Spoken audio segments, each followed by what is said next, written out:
Pagnanakaw sa isang bahay sa Ilocos Norte nakunan ng kamera at aktwal na pamamaril sa isang tricycle driver sa Bulacan, huli sa CCTV. Narito ang Ratsyada Probinsya.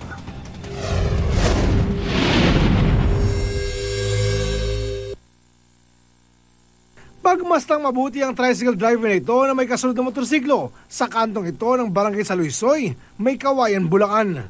Paghinto ng tricycle na minamaneho ni Reynaldo Fernandez, siya ring hinto ng kasunod na motorsiklo. Ilang saglit pa, bubunot ng baril ang di kilalang rider at sunod-sunod na magpapakawala ng putok.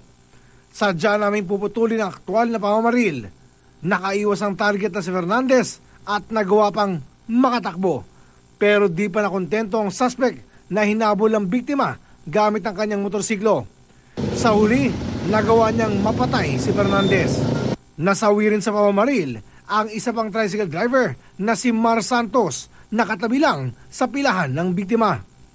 Buti nilang at di nadamay ang anak ni Santos, nakatabi lang niya nung mga oras na yun. Sa imbestigasyon, lumalabas na may nakaalitan si Fernandez, 3 linggo na ang nakalilipas. Malaking tulong daw ang CCTV sa ikalulutas ng kaso.